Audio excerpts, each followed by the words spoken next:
El aire en el taller de Sofía olía a cedro, a barniz y a la sal del mar cercano que se colaba por los postigos entreabiertos de la ventana alta.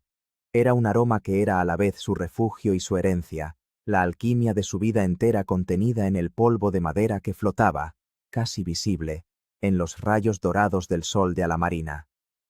A sus 38 años, Sofía Vargas era una luthier, una artesana de guitarras clásicas, un oficio antiguo y paciente que había aprendido de su abuela Elena. Cada curva de una caja de resonancia, cada traste incrustado con precisión milimétrica, era un verso en un poema que solo ella entendía. En ese preciso instante, sus dedos, manchados de nogalina y callosos por el trabajo, acariciaban el mástil de una guitarra casi terminada. La madera de palo santo era suave y fría bajo su tacto, un ser vivo a punto de encontrar su voz. El silencio del patio interior, con su bugambilla fucsia trepando por los muros encalados y el murmullo de la fuente de azulejos sevillanos, era su sinfonía diaria. Este edificio, esta casa-palacio en el corazón del casco antiguo, no era solo su hogar y su lugar de trabajo. Era el ancla de su existencia, el cofre que guardaba los fantasmas amables de su linaje. El chirrido del pesado portón de madera que daba a la calle la sacó de su trance. Un sonido discordante en su mundo afinado. Luego, las voces. La de su madre, Isabel, nítida y autoritaria, cortando el aire como un cuchillo. La de su hermano, Mateo, con ese tono meloso y condescendiente que siempre usaba cuando quería algo. Y la de Clara, su cuñada, un susurro casi inaudible, arrastrado por la corriente de los otros dos. Sofía dejó el mástil sobre un paño de terciopelo y se limpió las manos en su delantal de cuero. Un nudo frío se le formó en el estómago. Las visitas de su familia nunca eran casuales. Siempre eran incursiones, asedios a su tranquilidad. Cuando entró en la cocina, la escena era la que había temido. Isabel, impecable en un traje de lino color crema, tamborileaba con sus uñas de manicura perfecta sobre la encimera de mármol que la abuela Elena había elegido hacía 50 años. Su postura era la de una general inspeccionando un territorio conquistado.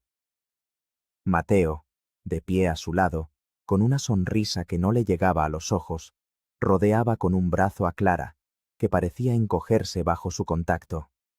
Su embarazo de 4 meses apenas se notaba, pero Mateo ya lo usaba como un estandarte. «Tienes 30 días para desalojar», dijo Isabel sin preámbulos, su voz desprovista de cualquier emoción que no fuera una fría satisfacción. El sol que entraba por el ventanal de la cocina, el mismo que había iluminado incontables desayunos familiares y las últimas y frágiles mañanas de la abuela, parecía de repente un foco de interrogatorio. Sofía se sirvió un vaso de agua de la jarra de la nevera. El silencio se alargó mientras bebía, un acto deliberado y lento para anclar sus nervios. El desconcierto en el rostro de su madre ante su calma fue un pequeño y fugaz placer. «Hemos vendido el piso, Sofía», continuó Isabel, impaciente. «No me mires con esa cara, hermanita», intervino Mateo, ajustando su sonrisa. «Apenas estás aquí. Siempre encerrada en ese taller polvoriento con tus maderas. Clara y yo necesitamos un hogar de verdad, un lugar con espacio para el bebé. Un lugar con prestigio». La palabra prestigio flotó en el aire, cargada de veneno. Para su madre y su hermano, el prestigio era la única moneda de cambio válida. Mis guitarras, que viajaban por el mundo en manos de concertistas, no tenían prestigio. Mi vida tranquila y autosuficiente no tenía prestigio. Pero un piso grande en el centro histórico para el hijo pródigo, eso sí lo tenía. «¿Y habéis decidido que vender mi casa era la solución?», preguntó Sofía, su voz peligrosamente serena. «Bueno, técnicamente, nunca ha sido tuya del todo», replicó Isabel, sacando una carpeta de piel de su bolso de diseño. La abrió sobre la mesa con un gesto teatral. «Cuando te mudaste aquí para cuidar de la abuela, Tu padre y yo mantuvimos nuestros nombres en la escritura. Por los impuestos, ¿recuerdas? Era más sencillo. Su sonrisa se afiló, convirtiéndose en algo depredador. Firmamos los papeles de la venta ayer. En 30 días, Mateo y Clara serán los propietarios legales. En ese momento, Sofía no escuchaba a su madre.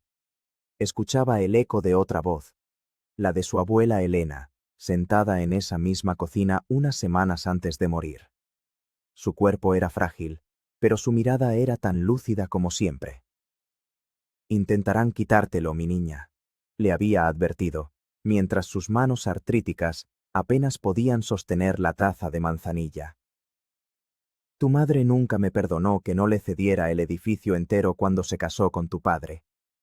Esta casa ha pertenecido a nuestra familia, a las mujeres de nuestra familia, por generaciones. Ella cree que es su derecho de nacimiento. La abuela había visto a través de todos ellos.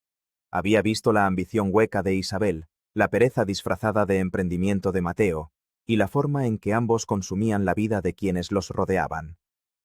Sé en qué has invertido cada céntimo que te di, le había dicho Elena aquel día, observándola mientras lijaba una tapa armónica. Lo has puesto en tu taller. Has creado algo con tus manos, algo real y honesto. No como los proyectos de Mateo que tu padre tiene que rescatar cada 6 meses. Entonces, de un viejo bolso de cuero, había sacado un sobre grueso y sellado. Guarda esto. No se lo enseñes a nadie. No digas nada hasta que llegue el momento. Sabrás cuándo. Ahora, de pie en su cocina, enfrentando la traición en pleno rostro, Sofía podía sentir el peso de aquel sobre, guardado a buen recaudo en el cajón de su escritorio en el taller. «Sabéis», dijo, y su voz sonó extrañamente clara y firme en la tensa quietud.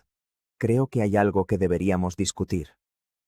Se dio la vuelta y caminó hacia su taller, escuchando a sus espaldas el suspiro de exasperación de su madre. Isabel siempre había despreciado su taller. Una habitación llena de serrín y herramientas, qué poco femenino. Deberías tener un salón de invitados, solía decir. Regresó con su propia carpeta. No era de piel, sino de cartón gastado, pero su contenido estaba meticulosamente ordenado. La dejó sobre la mesa, junto a los papeles relucientes de su madre. Antes de que sigáis hablando de mi desalojo, quizás queráis echarle un vistazo a esto. ¿Qué es?, preguntó Clara, su primera intervención en toda la conversación. Su voz era un hilo de sonido. Se sujetaba el vientre con ambas manos, un gesto instintivo de protección. La escritura de propiedad real, respondió Sofía con calma, abriendo la carpeta. Y las escrituras del resto del edificio también son mías. El rostro de Isabel pasó del bronceado artificial a un blanco ceniciento, mientras sus ojos recorrían los documentos. 2 propiedades registrales distintas, el apartamento principal con el taller y el resto del edificio, incluyendo el apartamento del segundo piso y el local comercial de la planta baja. Todo transferido a nombre de Sofía Vargas hacía 3 años. Firmado, sellado y registrado ante notario, con la rúbrica inconfundible y elegante de Elena Vargas. El piso nunca les había pertenecido a sus padres. La abuela los había mantenido como usufructuarios parciales en un acuerdo anterior, una concesión para mantener una paz familiar que ella sabía frágil. Pero la nuda propiedad, la propiedad real y última, había pasado directamente de abuela a nieta. «Esto no puede ser», masculló Isabel. Su compostura de acero empezaba a agrietarse. «Oh, sí que puede», aseguró Sofía. El señor Ramiro se encargó de todo personalmente. La mención del viejo abogado de la familia, un hombre de una integridad legendaria y leal a Elena hasta la médula, hizo que su madre se estremeciera. Así que os sugiero que reviséis la legalidad de vuestra venta a Mateo y Clara. Es bastante complicado vender algo que no es vuestro. Mateo arrebató los papeles, su cara enrojeciendo de ira. ¿Lo sabías?, ¿Sabías todo esto y nos has dejado seguir adelante con la venta? Me enteré de vuestros planes hace unas semanas, admitió Sofía. Un amigo de la inmobiliaria pensó que debía saber que mi casa estaba en el mercado. La abuela siempre decía que a veces hay que dejar que la gente te muestre exactamente quién es. El silencio que cayó en la cocina fue denso, pesado. Clara se dejó caer en una de las sillas de Enea, con la mirada perdida en los azulejos del suelo. Isabel seguía mirando los documentos como si su mera voluntad pudiera hacerlos desaparecer. Deberías habérnoslo dicho, dijo finalmente su madre, con la voz temblorosa de una furia contenida. ¿Igual que vosotros deberíais haberme dicho que estabais vendiendo mi casa? Replicó Sofía, y por primera vez una oleada de dolor y rabia coloreó su voz. La casa en la que he vivido 15 años. La casa donde cuidé a la abuela hasta su último aliento mientras ninguno de vosotros aparecía. Los recuerdos la golpearon con la fuerza de una ola. Las noches en vela, intentando compaginar un encargo urgente con las necesidades de una anciana enferma. Mateo, demasiado ocupado, con otra de sus ideas de negocio, que se evaporaría en meses. Sus padres, convenientemente de viaje por asuntos de trabajo durante los meses más duros. Y ella, poniendo su vida en pausa, mientras ellos esperaban, dando por sentado que el edificio, la herencia, acabaría en sus manos. ¿Y qué se supone que hagamos ahora?, preguntó Clara en voz baja. Había vendido su pequeño apartamento para conseguir el dinero de la entrada. Sofía sintió una punzada de compasión por ella. Clara siempre había sido arrastrada por la marea de la familia Vargas, intentando desesperadamente encajar, complacer. No soy un monstruo, dijo Sofía, mirando directamente a Clara. Hay un apartamento vacío en el segundo piso. Es casi tan grande como este. Podéis alquilarlo. A precio de mercado. ¿Alquilar?, explotó Mateo. ¿A mi propia hermana? ¿Prefieres buscar otra cosa por el barrio?, inquirió Sofía imperturbable.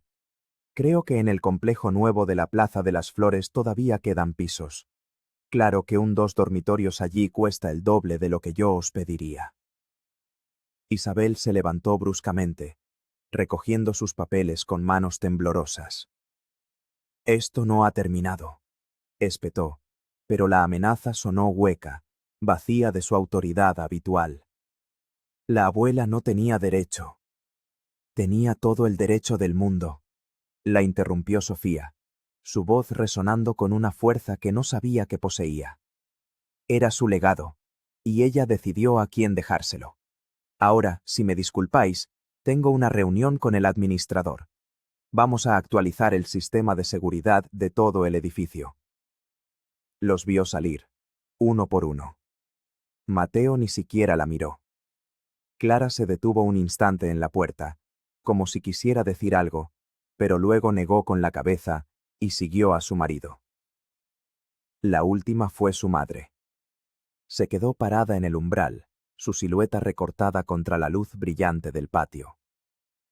«Has cambiado, Sofía», dijo, y en su voz había una extraña mezcla de acusación y desconcierto. «No», respondió Sofía con una calma absoluta. «Simplemente he dejado de fingir ser quien queríais que fuera». Cuando la puerta se cerró, un silencio profundo y sanador llenó la casa. Sofía caminó lentamente por las habitaciones, pasando los dedos por las paredes que había pintado con su abuela, asomándose a la ventana desde la que habían visto tantas puestas de sol teñir de rosa las fachadas blancas de ala marina. En su taller, abrió el cajón del escritorio y sacó el sobre de Elena. El contenido principal ya había cumplido su propósito, pero dentro quedaba una última nota, escrita con la caligrafía temblorosa pero firme de su abuela. «Recuerda, Sofía», leía. «A veces la mejor venganza es estar preparada. Y a veces, el mejor regalo que puedes hacerle a alguien es dejar que se enfrente a las consecuencias de sus propios actos». Una sonrisa cansada pero genuina se dibujó en sus labios.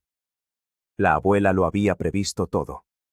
Su teléfono vibró sobre la mesa de trabajo. Un mensaje de Clara. ¿Podemos hablar sobre el piso de arriba? Solo tú y yo.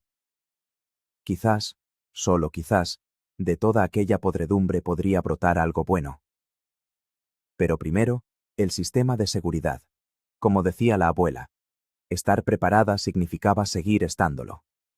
Afuera, la ciudad vivía su vida, ajena al drama que acababa de representarse entre aquellos muros centenarios. Tenía guitarras que construir, un negocio que dirigir, una propiedad que proteger y una familia a la que, de ahora en adelante, mantendría a una distancia prudencial. Pero en ese momento, de pie en el corazón de su hogar, se permitió saborear la silenciosa y rotunda satisfacción de haber defendido lo que era suyo. Los días que siguieron fueron un torbellino de tensiones soterradas y confrontaciones veladas. La primera llamada fue la de su padre, convenientemente ausente durante el primer asalto. Su voz, habitualmente jovial, sonaba grave y decepcionada al otro lado de la línea. Tu madre está destrozada, Sofía. ¿Cómo has podido humillar así a la familia? Sofía estaba en su taller, aplicando las primeras capas de barniz a una nueva guitarra. El olor a goma laca y alcohol llenaba el aire. ¿Humillar a la familia?, repitió, pasando la muñequilla de tela con un movimiento experto y rítmico. ¿Por poseer legalmente mi casa o por impedir que la vendierais de forma fraudulenta? No seas tan terca, suspiró él. Solo queríamos ayudar a tu hermano. La familia está para ayudarse. Es curioso, dijo ella, deteniéndose para admirar el brillo incipiente de la madera. No recuerdo a nadie de la familia ayudándome a mí cuando dormía en un catre junto a la cama de la abuela, o cuando tuve que pedir un crédito para comprar mis primeras herramientas porque nadie creía en mi capricho de hacer guitarras. El silencio de su padre fue elocuente. Finalmente, carraspeó. Tu madre va a hablar con un abogado. Quiere impugnar los documentos. Que lo intente, respondió Sofía con una frialdad que la sorprendió incluso a ella misma. El señor Ramiro tiene copias de todo, incluyendo grabaciones de vídeo de la abuela firmando cada papel y explicando sus motivos. Pero si preferís gastar el dinero en un pleito perdido en lugar de aceptar la realidad, es vuestra decisión. Colgó el teléfono sintiendo un amargo sabor en la boca. No era victoria lo que sentía, sino una profunda tristeza. Poco después, alguien llamó suavemente a la puerta del taller. Era Clara. Parecía más pequeña, más frágil, sin la presencia abrumadora de Mateo e Isabel. ¿Puedo pasar?, preguntó, sosteniendo una caja de cartón de una pastelería local. He traído una ofrenda de paz. Sofía asintió hacia un taburete. Espero que sean palmeras de chocolate. Una débil sonrisa se dibujó en el rostro de Clara mientras abría la caja. Las de chocolate amargo.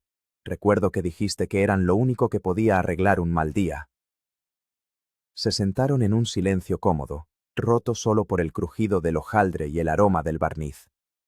Yo no lo sabía, Sofía, dijo Clara finalmente, en voz baja. De verdad. Mateo me dijo que vuestros padres nos regalaban el piso por el bebé, que era una sorpresa. Hizo una pausa, buscando las palabras. Nunca se me ocurrió que te lo estaban robando a ti. Mateo me aseguró que lo había hablado contigo, que estabas de acuerdo en mudarte a un sitio más pequeño porque el negocio te absorbía todo el tiempo. Clara no levantaba la vista de la palmera a medio comer que sostenía en sus manos. Debí haberte preguntado directamente. Fui una cobarde. Sofía recordó a la Clara que había llegado a la familia 5 años atrás. Una ilustradora con talento, con los ojos llenos de luz y un portfolio prometedor. Vio cómo Isabel y Mateo la habían ido moldeando, convenciéndola de que dejara su trabajo porque una Vargas no necesita trabajar, animándola a cambiar sus vaqueros y sus cuadernos de dibujo por ropa de marca y tardes de compras. La habían vaciado de su esencia para que encajara en el molde que ellos habían diseñado. La oferta por el piso de arriba sigue en pie, dijo Sofía, y las palabras salieron más suaves de lo que esperaba. El segundo. La misma distribución que este. Los últimos inquilinos se fueron hace 2 meses. Pensaba empezar a reformarlo. Clara levantó la cabeza y en sus ojos grises brilló una chispa de esperanza. ¿De verdad? ¿Después de todo esto? Con una condición, afirmó Sofía, mirándola fijamente. Esto es entre tú y yo. Y Mateo, si decide actuar como un adulto. Sin dramas familiares, sin quejas a mi madre, sin intentos de manipulación. Si queréis alquilar el piso, será un acuerdo comercial. Os haré un buen precio, pero todo será legal y por escrito. A Mateo no le va a gustar, admitió Clara. Dice que la familia no debería pagarse entre sí. ¿Y cómo le ha funcionado eso hasta ahora?, preguntó Sofía, pensando en la estela de deudas y proyectos fallidos que sus padres siempre acababan cubriendo. Clara no respondió. Quizás es hora de que probéis algo diferente. Clara permaneció en silencio un largo rato, acariciando distraídamente su vientre. ¿Puedo verlo? Sofía cogió un manojo de llaves antiguas de un clavo en la pared. No hay mejor momento que ahora. El apartamento del segundo piso era un espejo del suyo, pero congelado en el tiempo. El parqué estaba desgastado, la cocina era de los años 70 y las paredes pedían a gritos una mano de pintura.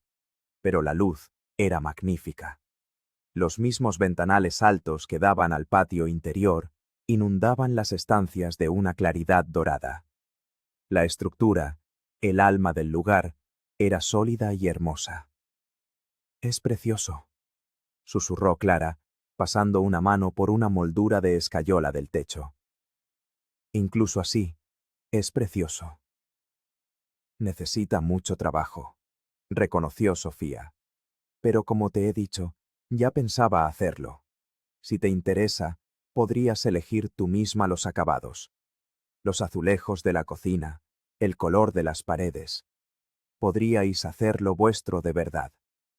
Clara se volvió hacia ella, con los ojos brillantes de lágrimas contenidas. «¿Por qué haces esto? ¿Por qué eres tan buena conmigo después de lo que intentamos hacer?» «Porque eres la única que se ha disculpado», respondió Sofía con sencillez. «Y porque creo que, por primera vez, estás lista para dejar de permitir que ellos tomen las decisiones por ti». En ese instante, los teléfonos de ambas vibraron al unísono. Un mensaje en el chat familiar que Sofía había silenciado. Era de Isabel. «Vuestro padre y yo hemos tomado una decisión sobre el futuro de las propiedades familiares. Cena el domingo en casa. La asistencia es obligatoria». Clara la miró, y el pánico asomó a sus ojos. ¿Qué estarán tramando ahora? Sofía ni siquiera abrió el mensaje. Lo borró directamente. «Nada que importe. No son los dueños, ¿recuerdas? Pueden planear lo que quieran en su mundo de fantasía». «Mateo esperará que vaya», dijo Clara en voz baja. «Todos esperarán que presentemos un frente unido contra ti». «¿Y tú qué quieres hacer, Clara?» Clara volvió a mirar a su alrededor, a las habitaciones vacías que de repente parecían llenas de posibilidades. No vio paredes desconchadas, sino un lienzo en blanco. «Quiero tomar mis propias decisiones», dijo con una firmeza que Sofía no le había oído nunca. «Quiero que mi hijo crezca en un hogar que sea nuestro de verdad, aunque sea de alquiler, un hogar que no le hayamos quitado a nadie». Sofía sacó su teléfono y escribió un rápido correo a su contratista de confianza. «Puedo tener los planos de la reforma para la semana que viene. Contrato de alquiler estándar, precio justo. Te regalo el primer mes para compensar las obras». Pero Clara esperó a que sus miradas se encontraran. «Tiene que ser tu decisión, no la de Mateo, no la de mi madre. Tuya». Clara enderezó la espalda, y algo en su postura cambió. Parecía más alta, más sólida. «Quiero ver esos planos en cuanto estén listos». Mientras bajaban la escalera de mármol desgastado, llegó otro mensaje. Esta vez, del padre de Sofía, directamente a ella. Tu madre está considerando todas las opciones legales.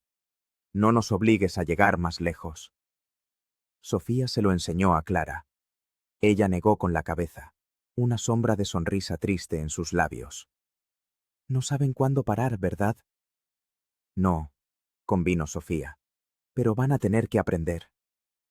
Al ver la determinación en el rostro de su cuñada, Sofía se dio cuenta de que algo fundamental se había movido. La dinámica de poder, la estructura inamovible de su familia, se estaba resquebrajando. Quizás ya no se trataba solo de proteger su propiedad. Quizás se trataba de demoler una estructura familiar tóxica y construir algo nuevo sobre los escombros. ¿Quieres ayudarme a terminar de barnizar esa guitarra?, le preguntó cuando volvieron a entrar en el taller. Recuerdo que se te daba de maravilla el trabajo minucioso con los pinceles, antes de que mi madre decidiera que la ilustración era un hobby poco elegante. Clara sonrió, una sonrisa genuina y luminosa que le transformó la cara. Me encantaría. Hizo una pausa, y su expresión se tornó seria. Y Sofía, gracias. No solo por el piso, por enseñarme que hay otra forma de hacer las cosas. Mientras Clara, con una delicadeza inesperada, aplicaba el barniz con un pincel fino en los bordes de la roseta, Sofía recordó de nuevo las palabras de su abuela. A veces, la mejor venganza no es la venganza, sino enseñar a otros a ser libres. La cena del domingo se cernía sobre ellas como una nube de tormenta, pero por primera vez en mucho tiempo, Sofía no se sentía sola ante la tempestad. La cena obligatoria del domingo se celebró en la imponente casa de campo de sus padres, un lugar lleno de recuerdos agridulces para Sofía. No pensaba ir, hasta que Clara la llamó el sábado por la noche, con la voz entrecortada por la angustia. «Están tramando algo gordo, Sofía», susurró. «Mateo no para de hablar por teléfono con el abogado de tu padre. Van a intentar impugnar el testamento, alegando que la abuela no estaba en su sano juicio cuando firmó los papeles».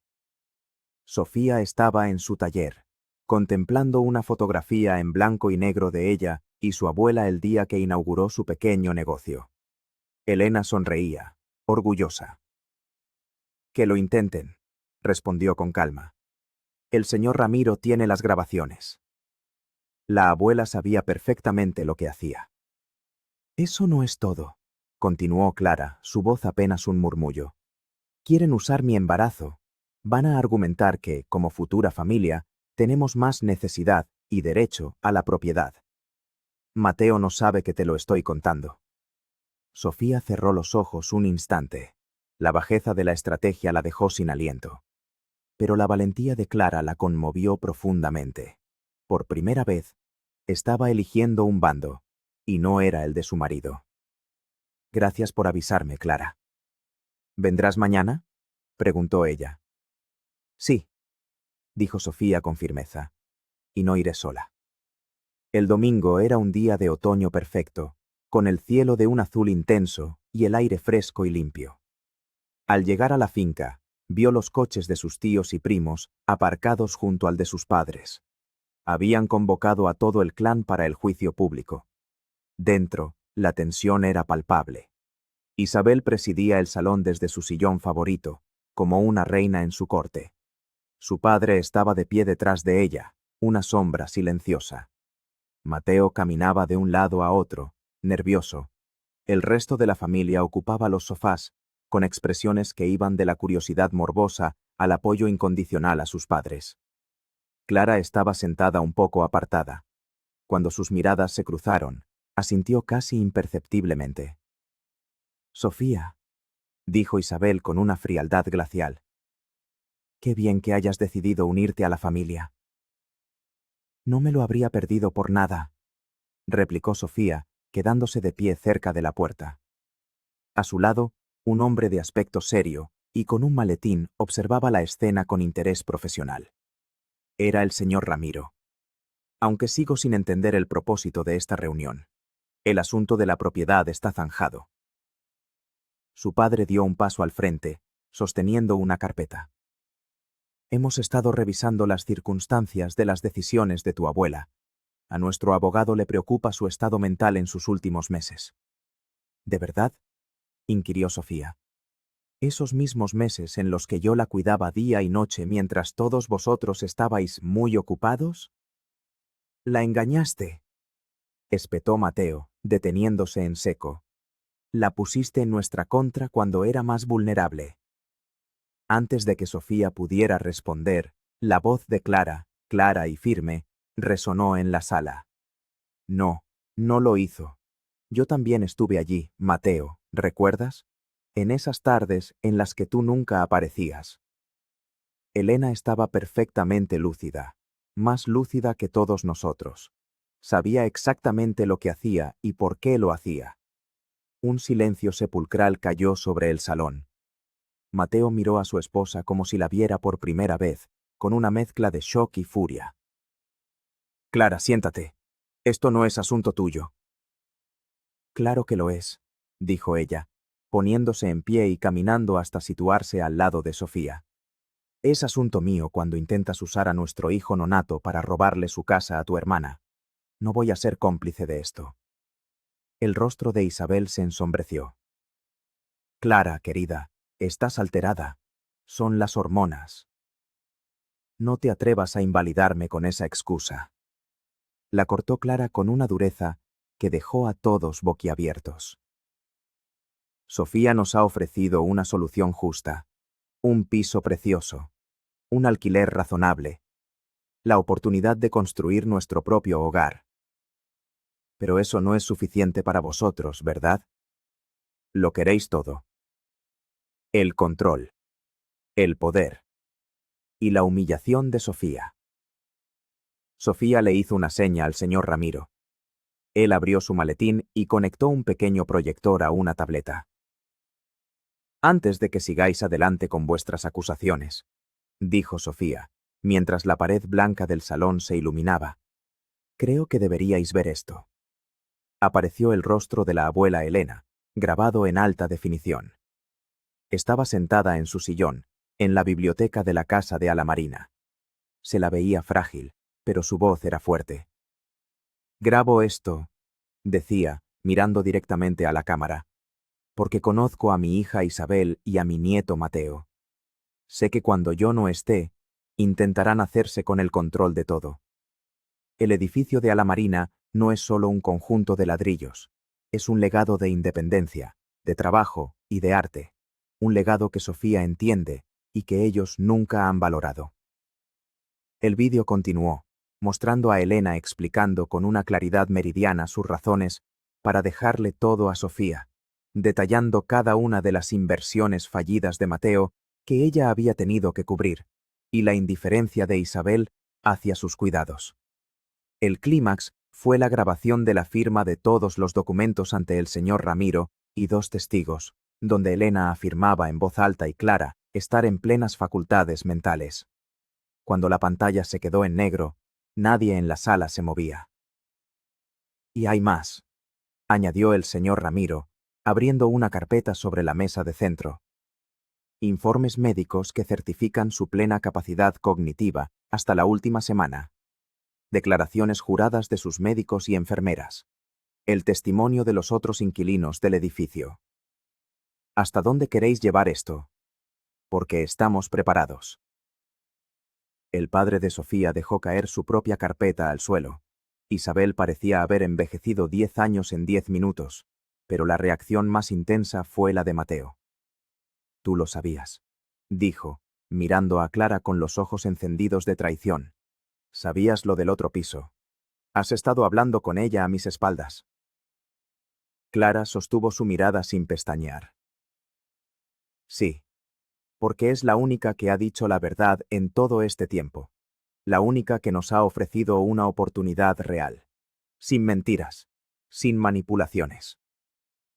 Los planos de la reforma están listos, por cierto, añadió Sofía, como si tal cosa.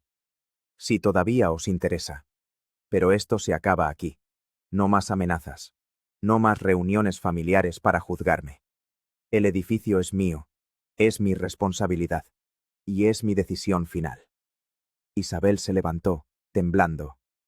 Creo que es mejor que os vayáis todos. Tenemos que pensar. Al salir de la casa, Clara se detuvo y cogió la mano de Sofía. Quiero ver esos planos de reforma, dijo en voz alta, para que los que quedaban dentro pudieran oírla. Para nuestro nuevo hogar. Afuera, el sol comenzaba a descender, tiñendo el cielo de tonos anaranjados. Las dos mujeres caminaron juntas hacia sus coches, dejando atrás los ecos de una familia rota. ¿Te das cuenta de que puede que nunca nos lo perdonen, verdad?, preguntó Clara. Sofía miró hacia el horizonte. Recordó las palabras de su abuela sobre la responsabilidad. Quizás no, pero nosotras construiremos algo mejor. 6 meses después, Sofía estaba de pie en el apartamento recién reformado del segundo piso, observando a Clara colocar un jarrón con fresias en la mesa de la cocina. El vientre de Clara era ahora una hermosa y prominente curva, y la habitación del fondo, pintada de un suave color menta, estaba lista para su nuevo ocupante. La reforma había sido un éxito. El espacio era luminoso, cálido y acogedor. El suelo de madera clara, la cocina abierta con azulejos artesanales y los grandes ventanales creaban una atmósfera de paz y creatividad. La encimera de cuarzo ha merecido cada céntimo, dijo Clara, sonriendo mientras acariciaba la superficie lisa. En esos 6 meses, el mundo había cambiado. Clara había redescubierto su pasión por la ilustración y, animada por Sofía, había empezado a aceptar pequeños encargos. Tenía un rincón de trabajo junto al ventanal del salón, siempre lleno de luz, lápices de colores y vida. Mateo, enfrentado a la realidad de tener que pagar un alquiler y con el grifo financiero de sus padres cerrado por primera vez, había encontrado un trabajo estable en una empresa de logística. Aún le costaba. Apenas hablaba con Sofía, pero según Clara, estaba más presente, más centrado. Era un comienzo. Sus padres habían pasado por varias fases: silencio glacial, llamadas llenas de reproches, y finalmente, una resignada y distante aceptación. El punto de inflexión llegó un mes antes, cuando Isabel apareció sin avisar en la puerta de Sofía. Parecía cansada, y por primera vez, vulnerable. He pensado mucho en las palabras de tu abuela, admitió, sin mirarla a los ojos. Sobre construir algo real. Tomó aire. Yo nunca he construido nada, solo he esperado que me lo dieran. Ahora, mientras observaba a Clara preparar los últimos detalles para la fiesta de bienvenida del bebé, el primer evento que reuniría a la familia desde la debacle, Sofía comprendió la magnitud del cambio. Tu madre ha confirmado que viene, dijo Clara, como si le leyera el pensamiento. Y ha preguntado si podía traer su tarta de limón. Sofía enarcó una ceja. ¿La famosa tarta de limón cuyo secreto no revela a nadie? Incluso se ha ofrecido a enseñarme a hacerla, sonrió Clara. Pequeños pasos, ¿no? El teléfono de Sofía vibró. Era un mensaje del administrador del edificio. Uno de los inquilinos más antiguos, el señor Chen, dueño de la pequeña librería de la planta baja, necesitaba una reparación en el toldo. Bajo su gestión, el edificio prosperaba. Había iniciado un pequeño programa para ayudar a artesanos locales a alquilar los espacios de trabajo a precios asequibles. El viejo local comercial, que llevaba años vacío, era ahora el taller de una joven ceramista. Señorita Vargas, dijo una voz desde el pasillo. Era María, la costurera que tenía su taller en el apartamento contiguo. Le traigo las cortinas para el cuarto del bebé. Y unas empanadas, con la receta de su abuela. Ahí estaba. La comunidad que Elena siempre había soñado. Gente que se apoyaba mutuamente, que creaba belleza y vida entre aquellos muros.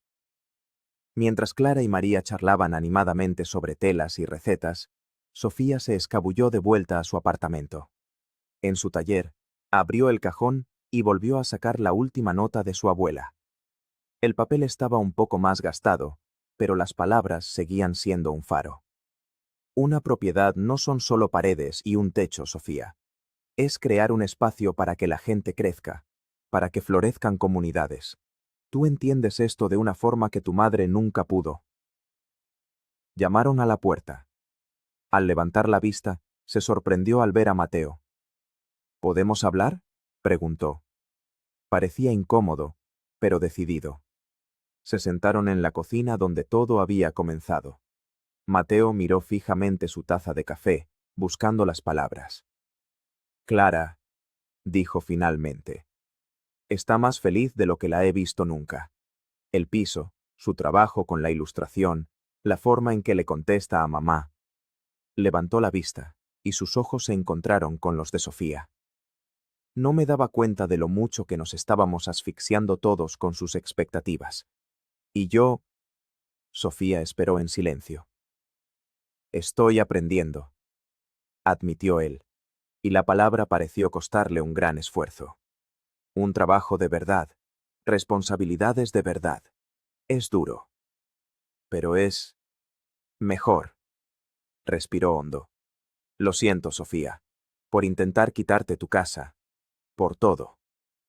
El teléfono de Sofía vibró de nuevo. Un nuevo posible inquilino para el último estudio libre. Un joven que fabricaba marcos a mano. Miró a su hermano. ¿Quieres ver algo? Algo que la abuela entendía y que a mí me ha costado tiempo comprender del todo. Lo llevó a un recorrido por el edificio.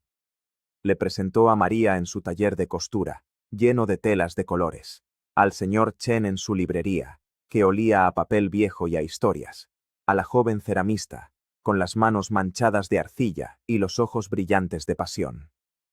De esto se trata, le explicó.